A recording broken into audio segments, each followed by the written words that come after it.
heard the conventional view. Now prepare yourself to hear the other side. High school teachers Mike Margison and Justin Spears bring you the alternative view you didn't get in the classroom. Now here they are, Margison and Spears. When I think back on all the crap I learned in high school, it's a wonder I can thank it all. And though my lack of education hasn't hurt me none, I can read the writing on the wall. That's right, it's not Ryman Simon, Paul Simon. It's Justin Spears from the other side. And as you can probably guess, tonight we're going to be talking about education, a topic that's near and dear to our hearts here on the other side, as we are both high school educators. And I keep saying we, and I should probably reference who the we is besides myself, is Mr. Mike Margison, who's joined with me as usual. Mike, how are you doing this evening? Fired up and ready to go. Yeah, this is going to be a fun one. We were just talking off the air here as we were getting ready to kickstart this one that, this is something that we honestly could talk about each and every week that we cut an episode here. We try to work in some other things as well, but obviously being teachers, we're really fired up about this. Before we jump into the episode, as always, we want to make sure that all of our listeners, especially those who may be new to the program, know the different formats that you can hear this. Obviously, if you're listening to us now, you're hearing us on our YouTube feed. We record through YouTube, and you're welcome to always listen live. It's a little bit of a crapshoot as to when we'll record based on our schedules and everything, but we usually try to make that known through our social media, which we are a part of on Facebook. You can find the Other Side podcast on Facebook. I have a personal page. It's facebook.com/Justin Spears 4, or you can just search my name and find me on there. We are both on Twitter at Mr. Margison and at Justin Spears 4. You can find us over there. We also have a at TOS_podcast account for the other side over there. The show, after we record it, gets uploaded. It is broadcast on WCVL 1550 92.1 out of Crawfordsville, or WCVLAM.com. That's on Saturday mornings. And again, I don't say it enough. We really appreciate the support that they show us for those that are in the area that we live and work in, that get to hear the show. We really appreciate the support of the fine folks over there, Mr. Dave Peach and his staff. If you'd like to listen to the show in a digital mobile platform, there are many, many options. You can listen to us on the Spreaker radio app, which is a great app for listening to podcasts. That's SPREAKER. You can search The Other Side with Margison and Spears.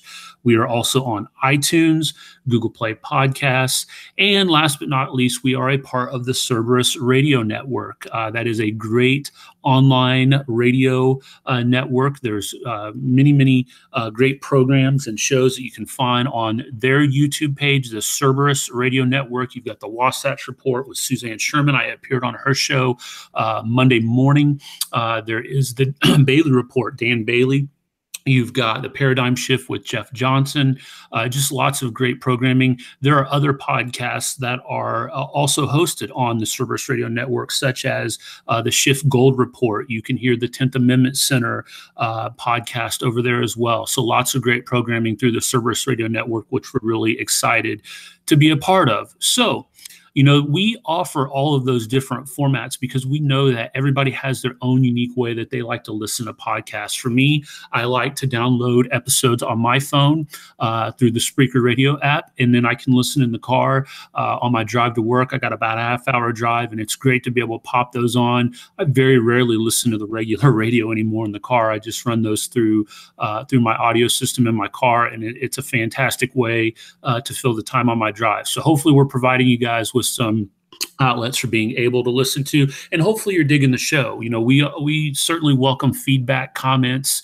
Of course, if you can give us a like, a share, and all that, that's great as well. So having gotten all that out of the way, let's jump in, to our topic for this evening.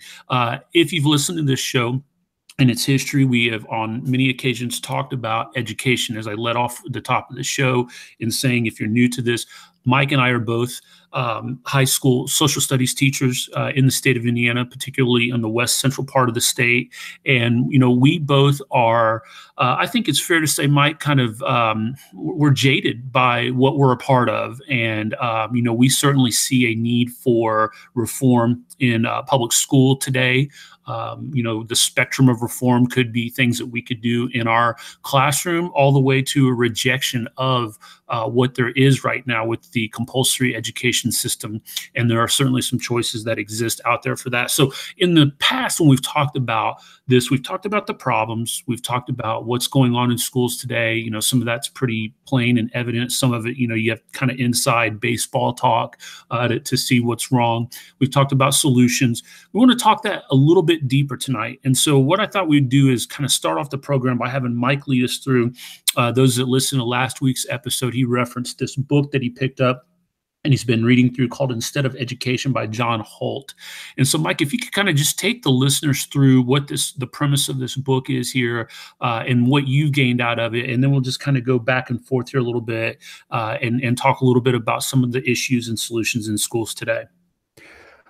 All right, sure. Well, first of all, let me start with my own personal thesis. And this also happens to be the thesis of this author, John Holt. But I think that the current educational system needs to be abolished outright. I don't think that reform is good enough, although I think it probably is the most practical step if abolition were to occur. But I just want the listeners to know that that is where I'm coming from. I think that the current system of schooling is bad for kids. It needs to be completely ripped down and torn apart and just scrapped. In this book, Instead of Education, John Holt he was a school teacher for 15 plus years. And if you've ever read Education Reformers, guys like him, he was very good at what he did.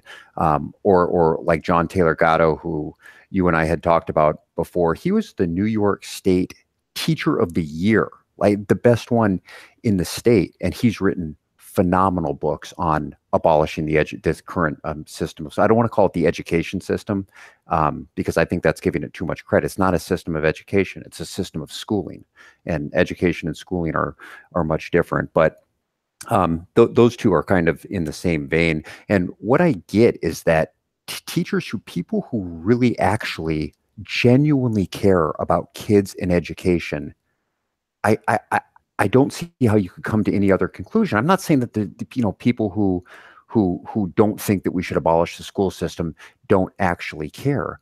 But when you stop and you think about what we're putting these kids through and what it's doing to them, I find it difficult to come to any other conclusion. But anyway, so... Hey, Mike, hold on real quick. Sorry, I didn't mean to jump in. Before we move forward, I think this is a really important point for the listeners here to grasp with this, because we had this discussion yesterday morning on Suzanne's show in regards to a comment she had made about the Constitution being an abysmal failure. And so what it kind of led to was, but why do people still have faith in this? And I guess to transition that into this is, when you said there, and I agree with you wholeheartedly, when you're critical and you analyze it from a common perspective, this thing is broken beyond repair. But why is it that there is, beyond just like buy-in, like blind faith almost, to the point where people will defend, and we talked about in several ways before, like the Red for Ed and things like that. Why is it that is it just laziness? Is it just scared of alternatives? In your opinion, what is it that has made people cling to this broken system so tightly? Well, that's a good question. I think it's two things. Number one, I think that people conflate education and schooling incorrectly. So kind of, as I said from the outset, those two things have got to be separated. Schooling actually inhibits education. But the second thing is, what else do they know? What else do we know in this country? Justin, this has been an institution for hundreds, over 100 years. This has just been, this is what it is. And people, I think, and I, of course, was the same way when I first started teaching. I never even would have thought that I'd be having these thoughts or conversations right now, they don't know anything else. And so I think that they believe if you are in favor of abolishing this school system, this system of institutionalized schooling, then you're in favor of there being no education at all in the country. Does that make sense? I think that's what people are kind of putting together, and what I hope to get out of this episode is that the listeners can see that is absolutely false. In fact, you would, in my opinion, vastly increase the amount of education you're giving to kids if you remove these shackles. I mean, this is worse than a prison system, because you're dealing with the most influential, most precious creatures on the planet. But did that answer your question, or did I just ramble? No, absolutely. I think that's absolutely spot on. I agree. Go ahead. Sorry. Okay. So no, anyway, but in this book, I thought one of the things that kind of caught me in the beginning is he talked about the way that we have kids learn. He talks about the difference between learning and doing, and he was kind of saying that there should be no separation between the two. In other words, in school today, if we want a kid to know how to do something, it's a two-step process where at first they have to learn it, and then after they learn it, they can start doing it. And he says that's just ridiculous, because that's not the way that you organically begin learning anything. He says you just do. And he gives the example of children and when they learn to speak, and kids are listening to these utterances by their parents, and there are these utterances that are followed by certain actions and behaviors, and as these toddlers are trying to make sense of the world around them, they want to be able to participate the same way that they see the adults and the older kids doing it, and they start with their own utterances, and there is no process of testing and then learning, and I'm using this in quotes here, instructing, and then after you've gotten all that, then you can finally start doing it. He says it's just absurd.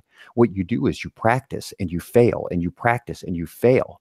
And there are no F's given or anything like that. They just do it. And then by the time they're 4 years old or whatever, 5 years old, they know how to speak. And it's still an ongoing process. They continue doing that all throughout their adult life. But he says it's a practice of doing. You have to do. And the way that we have our schooling system set up is it's first just learning. This is what we teach the kids. You got to learn it first. You got to go through high school, and then you got to learn it, and you got to learn it in college. And then after you learn it, once you get out into the real world, you can do it. And he says that's idiotic, and it is once you think about it.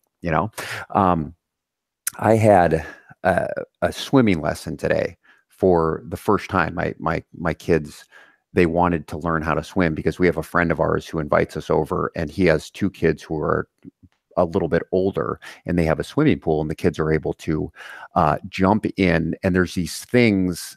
Bear with me here if you can kind of imagine what I'm saying. I don't know what to call them, but you would they're like sticks. You'd throw them into the pool, and they go to the bottom. They kind of stand up. Mm-hmm. Yeah.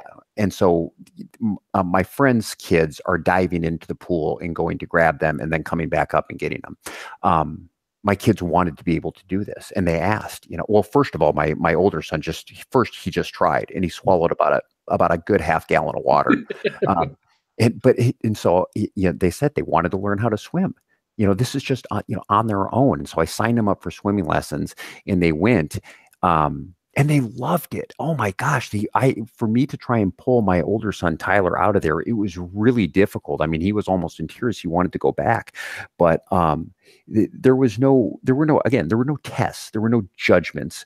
There were no rankings or report cards, or, they weren't given a letter grade, or a percentage that was based on some arbitrary number that somebody came up with. You know what the lady did? She put him in the pool and then just started doing. First, it was, okay, we're going to kick. And if I see that you can kick, now we're going to use our arms. And then we're going to take you off of the paddleboard, and we're going to put you onto a noodle. So, there's like a little less, physically holding them up there. And then we're going to have you do it on their back. And he did so many things in 30 minutes. And here's the other thing. It was only 30 minutes. I mean, we're going to go twice per week, 30 minutes twice per week. And I have the choice now as a parent. if what happens at the end of 6 lessons is satisfactory to me, if he can jump into a pool and make his way to the side and I'm satisfied, then I'll stop. If my kids don't like it, if they come to me after lesson number 2 and they say, Dad, I don't want to do this anymore, then we pull out of it and we stop.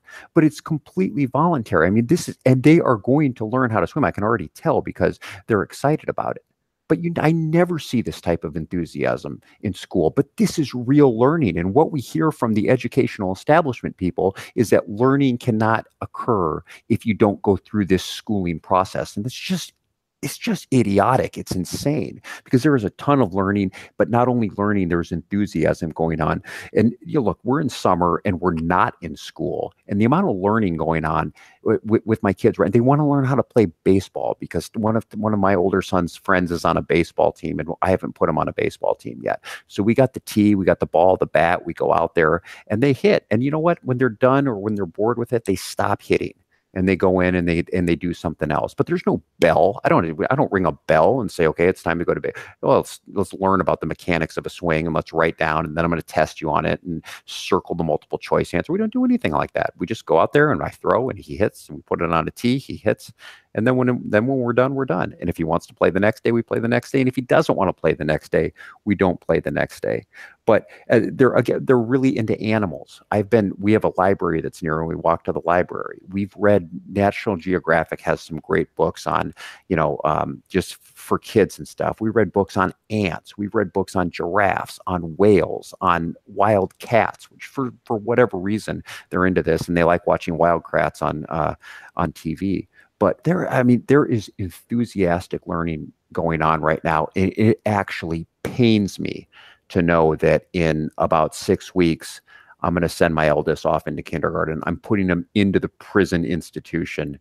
And every day it digs at me. I mean, it's really difficult for me to grapple with. But as of right now, it's the only viable option I have. But actually, I want to shift over to you here, Justin, for a second, because you were telling me a fascinating story about I believe it was your older boy, and we had the same conversation last year at this time. You were telling me about some work that he didn't want to do, but he is learning enthusiastically right now. Why don't you tell our listeners about that? Well, yeah, I mean, it kind of echoes a little bit of what you were saying right there. And really what it boils down to is what you were just hitting on there, which is, what is the function of the school, especially at this age, right? Lower elementary. Now, my oldest son is going to be entering in upper elementary 5th grade this year. I also have one that's going to be going to 3rd grade. And it's all about conformity. It's all about learning how to play by the rules and do the right thing. There's very little learning that's going on, in terms of kind of the authentic learning that you just talked about right there. And that's really what the kids love. So we, every summer, would buy these bridge books from the school. These were English language arts, math, some science, some social studies stuff, but it was mostly math and English language arts driven. And they were these big, thick workbooks that were supposed to keep, them mentally fresh. And Mike, this was a battle to the death over the last 2 summers, to the point where they were in tears. I was almost in tears. They both hated it. I hated it. And it completely defeated the purpose. Anything that got done was just done to satisfy getting an ice cream party when they went back to school the next year. And in fact, my oldest son last year didn't even complete his. That wasn't even enough of a carrot to dangle in front of him to get him to try to complete it. The youngest one's still a little bit of an appeaser. He wanted that party, so he did it. So this year, either they didn't bring him back, but we weren't going to buy him, even if they did have him. I talked to my wife and I said, let me try something with them this summer. Let me try to create some things basically along the same type of line as what you're saying. My oldest son is really big into watching YouTubers, gamers, play different games that he's into, and they comment on him while he's watching them and everything. And so he's really big into gaming. We've got an Xbox. So I decided that I would make some short answer story problem type things related to YouTube. And I made a series of these, and I've rolled them out, a couple of them so far already.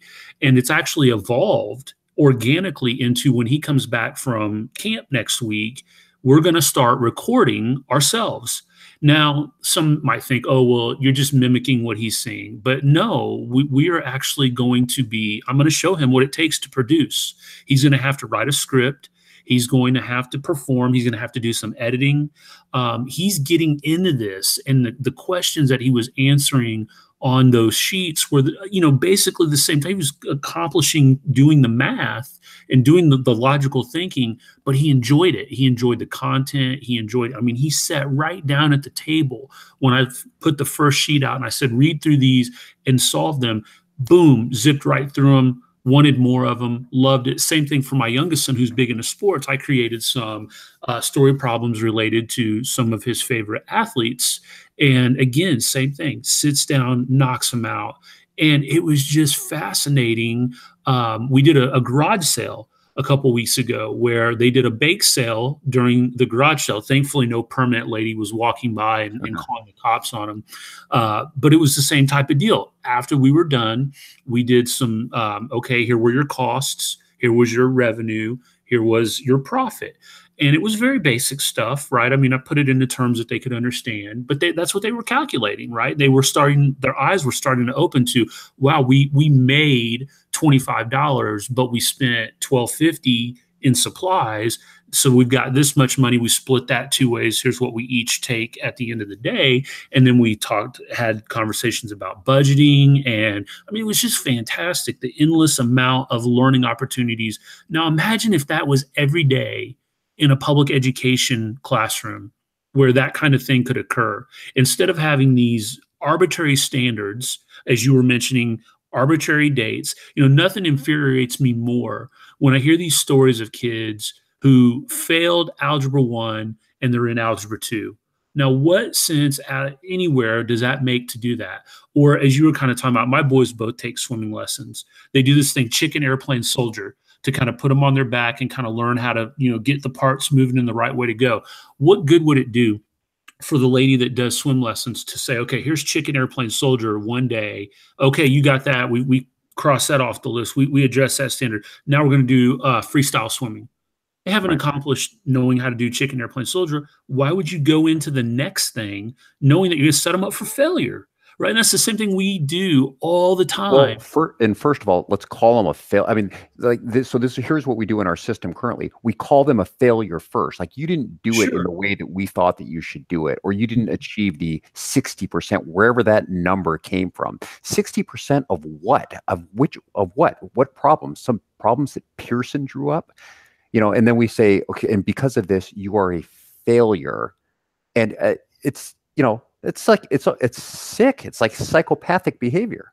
No, it absolutely is. And by the time they get to us in high school, we get to catch all of what has been happening to them all along the way. When we see these kids and we could probably think of textbook, casebook examples of students that we could look at sitting in our classroom with the just kind of worth of a piece of, gum discarded on the ground because they've been told they failed on all these things their whole lives, instead of, as you accurately point out earlier, being able to address things that are of interest to them, but then also repeating and bearing into their minds, it is that attempt, fail, attempt, fail, attempt, fail, attempt. You don't stop at the failure and say you're a failure, so you're going over here, right? And then everything in the classroom gets geared toward that 10 to 15% that have learned to play the game the right way. Meanwhile, the other 80% is just kind of, we're glorified babysitters for them. We hope and pray that they don't give us problems. We hope and pray that they don't disrupt the learning process. How often do we hear that in schools, right? As long as they're not disrupting the learning process. All of this other lip service about equality in the classroom and inclusion and all of that stuff is just feel good mumbo jumbo talk so that we can sit back and say we're trying to appease this group of students when in reality we're doing nothing to serve them, right, in terms of what we can do to help prepare them for their future. Awesome points. I told you, or we had talked about beforehand, that we really wanted to get some solutions in, so that this just didn't become a complaint fest. So I'm going to talk a little bit, and then I want to give you some time to squeeze in some of your thoughts, Justin. It looks like closing in on the last 5-6 minutes here, but here's what I would like to see. The same way that I went in and signed up for swimming lessons, I don't understand why education can't be like that. All right, let's say that we have the physical building. Fine, we'll have the physical building, but let's have a parent come in and say, it's like an a la carte menu. I want my kid to learn this. I want my kid to learn algebra. I want him to learn this much algebra. You know, and maybe you know, obviously, ideally, the parent and the child would have some sort of, say, you know, if the kid wants to do something in engineering, mom might say, okay, well, you need some math and so on and so forth. And then they turn over to the teacher and say, okay, how many minutes do you need in order to teach this kid? Let's go, 3 times a week, 6 weeks, coming in here. Does that work? It is a back and forth process that is not like dictated top down, where we're saying, okay, you're going to sit here for 70 minutes. Once the bell rings, and you're going to do your warm up, and I'm going to write my objectives on the board, and you're not going to look at them.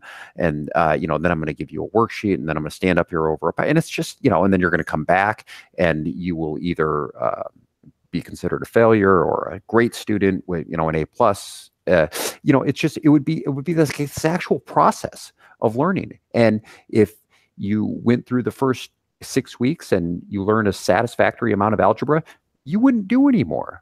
If you wanted to learn more, if you really wanted to go after something in math like that, engineering, then you would push on to an algebra 2. If the teacher saw that, hey, look, you got this after 3 weeks, I mean, you've satisfied all the requirements, I think that you should be able to move on somewhere, then they could do that too, and they wouldn't be bored. But it would actually be, this word choice, you can't say it in education, because if you do, the left goes nuts. But it would be actual choice that people have in education. And you know what? If they didn't want to do anything, then they don't do anything. They don't show up. That is perfectly fine, because right now all they do is show up and cause problems. So it's, that's almost blasphemous to say now as a teacher, but that's kind of the way that I would like to see it. What about yourself? No, I think that's great. And when I think about this too, when we talk about, and I really encourage the listeners to go out and read John Taylor Gatto. He's got some fantastic stuff on YouTube, some videos you can watch. You can read some of his stuff. His videos are outstanding. Oh, they are. They are so cutting. They're precise, right to the point.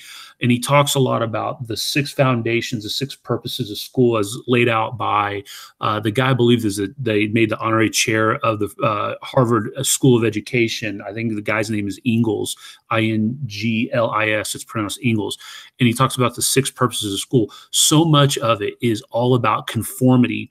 You got to know the history. We've talked about that before. But I guess what I'm getting at with all this is you talked about the conversations that would occur between the student and the parent, and having kind of this a la carte option of being able to go in and learn, right? And what it would look like to have this kind of open form of learning.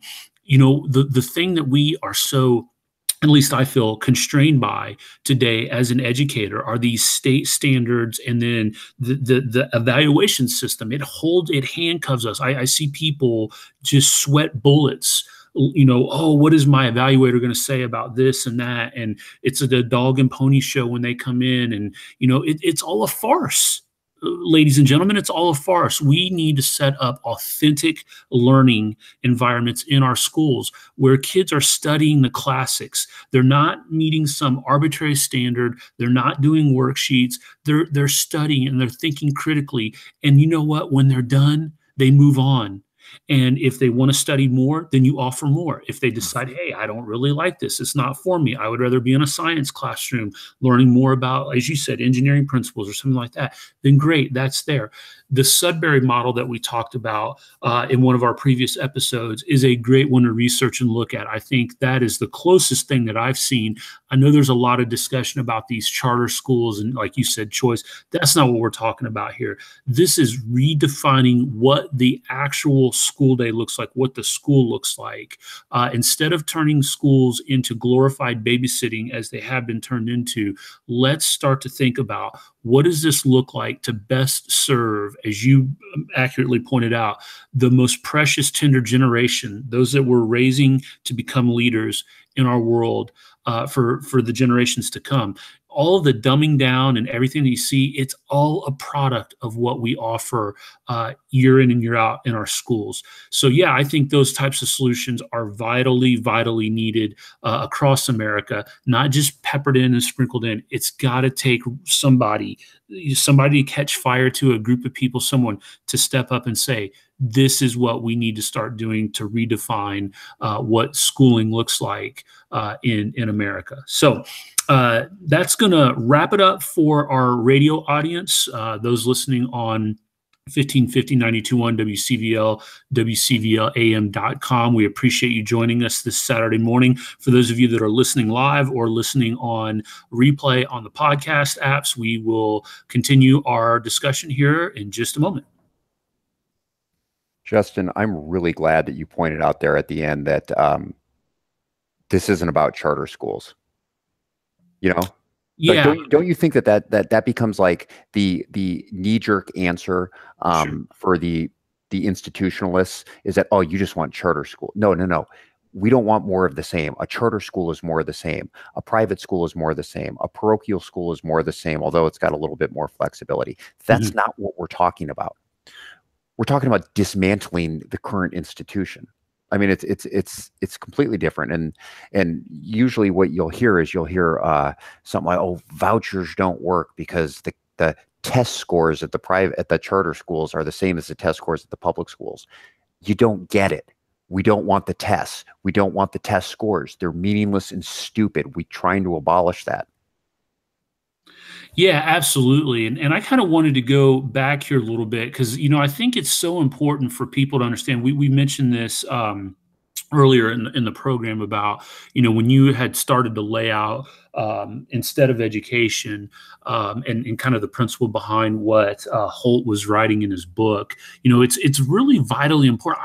I think it's lost on a lot of people, probably a majority of people, besides maybe the marks that are in education that have been smartened up to it, what the purpose of education is. Like if you were to do a man on the street and just go into any small town America and go around the neighborhood and interview parents in particular. I mean, you could ask, those that are empty nesters or don't have kids, hey, what's the role of education? What's the role of the school in your community? What does it exist for? What does it do? I don't think people would understand the roots of the history of it. You know what I'm saying here? Yeah. And that's why I really encourage people to go back and read that stuff. I know we've talked before about, some of the ideas of the founding notions of public education, Dewey and things of that nature. There was a guy who was governor of Virginia named William Branch Giles, who was a ardent anti-federalist, which means that he was in favor of state sovereignty, small government, and for the most part agreed with a lot of what Jefferson had to say, except for on Jefferson's public education program. And here's part of what Giles' criticism was. He said it was unjust to tax one man to educate another man's child, and that the teachers that the government employed would constitute a special interest, always at the ready to vote for higher taxes and higher government spending. And I cannot tell you how accurate that is when I see on my Facebook wall and in so many conversations that I have with teacher friends that are just. I'm sorry, what was that? What year was that written?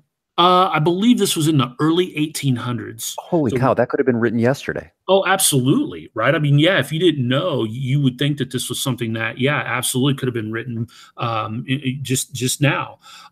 He went on to say, too, besides, giving every boy in Virginia 3 years of school would have limited practical utility. It would deprive farm families of much needed labor power and would leave the typical scholar unfitted for the return to hard labor that awaited him.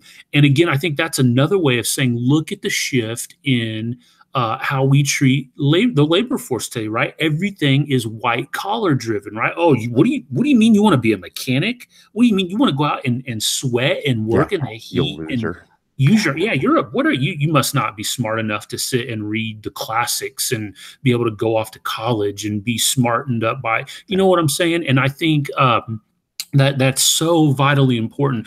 And my point to all that I was getting to with it is, this is what has to happen, and part of the unlearning and retraining your mind as to why this system is so broken and why we're so passionate about replacing it with something that would be more along the lines of what a traditional education should look like, right? And not this, we got to ship them off to these factories to train them to be good little citizens, because in corporate world, you're going to have to work 9 to 5. And so there's bells, and there's, you're going to have to learn to abide by the rules, and don't question this and don't do that. Don't worry about why that rule's in place. Just follow directions because I said so. That's all school does. It does nothing to educate. It does nothing to get people the skills and tools that they need to be successful thinkers critically in their lives. It's meant to get them to conform to society. And the quicker that you can pick that up and embrace that, the quicker you're going to start to see, hey, you know what? We do need something to replace what we have right now. And how outdated is that thinking? I mean, places like Google and Apple, it's not, you don't go there from 9 to 5 anymore. It is project based, and it's about completing tasks and working as a team and solving problems. If this current model is, as they say, supposed to prepare us for the real world, then it's preparing us for the real world several decades ago. It's failing in that too. And when they try to reform by saying, oh, well, we're just going to go from test-based education to project-based education, that's not doing anything, because we're still stuck within the same parameters. This limiting institution that doesn't allow kids any choice or any freedom or any excitement or encouragement or anything at all. And we pay lip service to reform, but there is no reform. There's been no reform. And if people's idea of reform is we are in the exact same buildings, in the exact same seats, and in the exact same rows, listening to the exact same bells, but we have a digital, writing utensil rather than a chalkboard, that's not reform.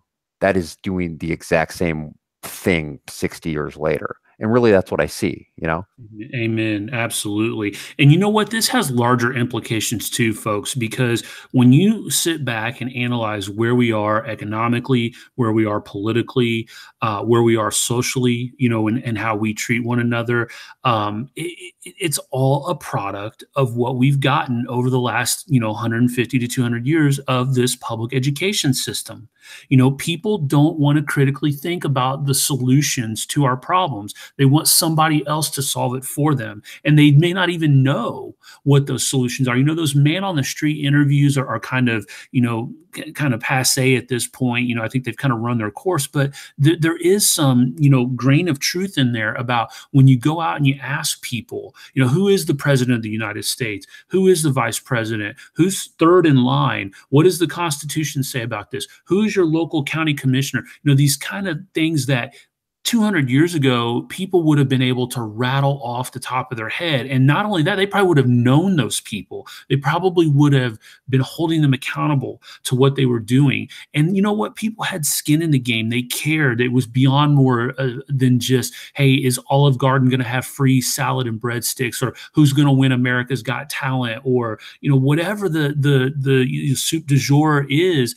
Those issues were important because they mattered, right? You had skin in the game. What the politician did when they passed a tariff or something, it impacted you, and you cared deeply about it, and you wanted to be a part of that system, right? And you were smartened up to it, and you were educated on it.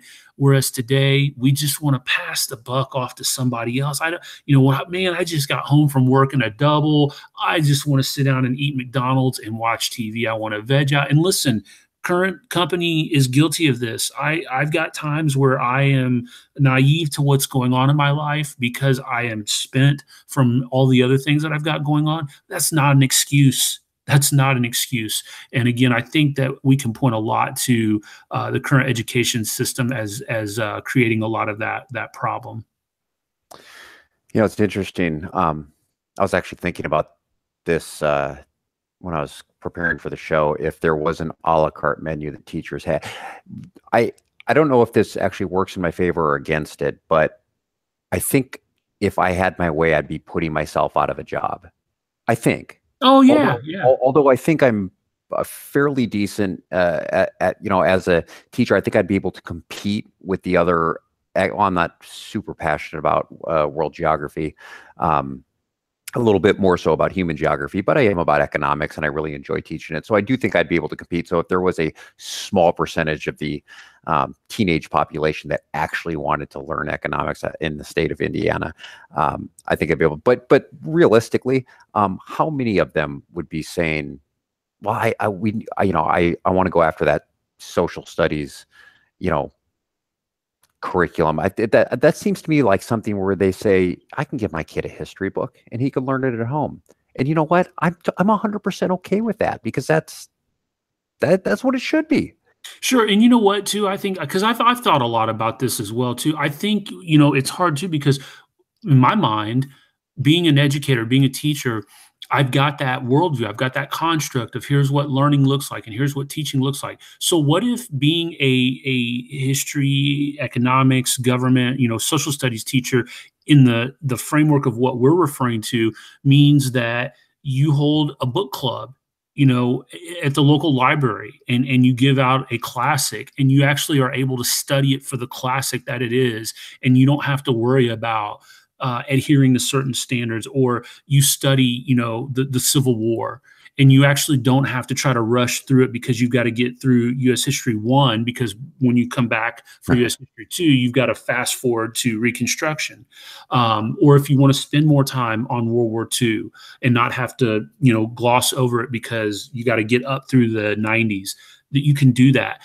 I think it would completely redefine what teaching, the content would look like. And I think that would open up so many more possibilities where I think you included, obviously, you would have so much more freedom. I think you could make it more interesting. I think you probably would find, right? Because, look, at the end of the day, we're salesmen. We're selling ourselves, we're selling the content. And if you had students who said, man, you got to go take this econ class with Margison, you won't believe how much I came away with, just, how important this is for me budgeting in my life, or, looking at how the things around me in my world work, when I go to the mall and I see people spending money and, all of these different things, you can make it so appealing beyond, how we are kind of handcuffed. We try to make it as appealing as we can, but we're still working within the constraints of the system. Yeah. And it's brutal. It's so hard. Yeah, it honestly is. And the last thing as we close up here, I want to say, I don't want to sound like a jaded complaining teacher, because complaining teachers are a dime a dozen, and they are really obnoxious and really annoying. And this is not what we're doing. We're complaining, yeah, but it's not like I want more money. I want somebody else to pay for my health insurance, not me. I want to work fewer hours or whatever it is. I want kids actually happy, and I want them learning more. I mean, I don't know how often I can stress that, but I feel the need to stress that over and over, is that this is really, really coming from a place of compassion. Yeah, I think that is an important point to echo too, and I wholeheartedly co-sign with that. That I hope when people hear us talk about these things, that they get the sense and understanding that we are passionate about teaching children. We both are parents. We both have multiple kids. We know the future of what is in store for them going through this system. And so we are very passionate about it, and we aren't just standing up here saying, oh, the system is broken, it's somebody else's fault, let's blame this charter program that's taken millions of dollars from public ed, and if we had those dollars, then that would be the magic bullet and all would be well with the world. Or if we could just get politicians out of education and leave it to the professionals, then all of a sudden we'd have this perfect system. It's just smoke and mirrors.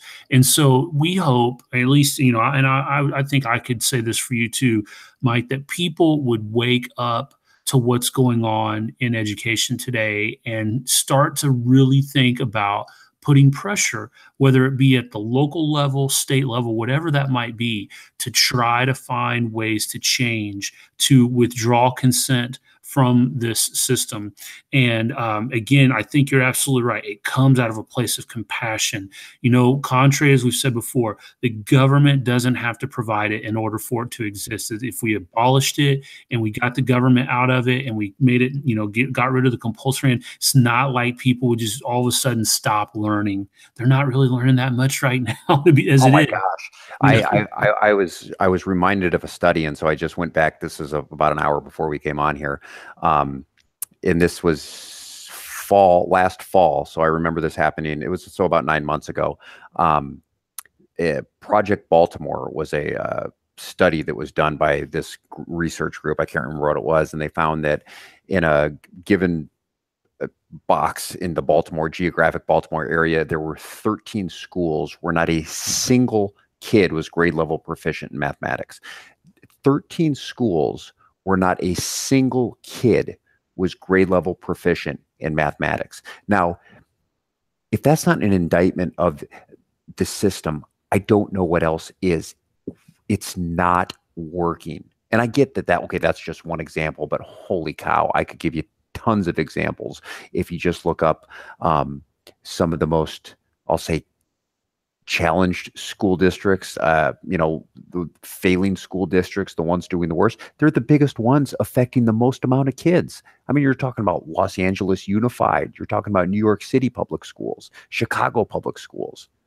This, you got the the biggest numbers of kids, and they're getting absolutely destroyed intellectually by this system.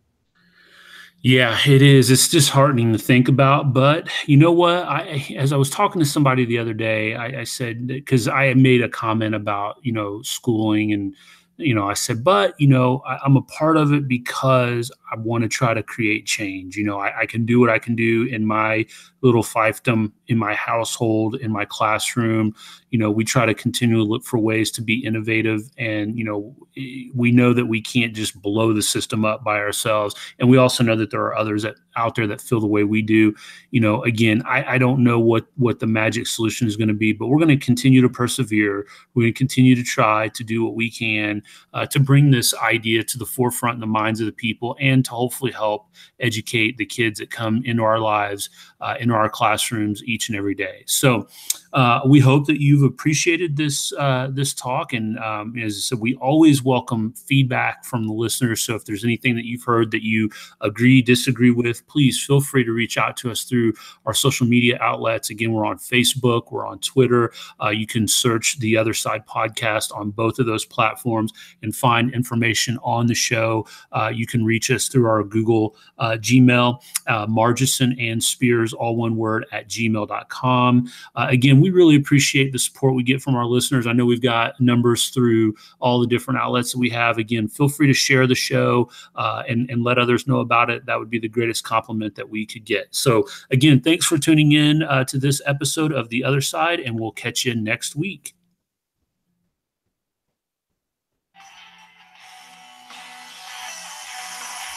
Thanks for listening. And remember, you're not fully informed until you've heard The Other Side.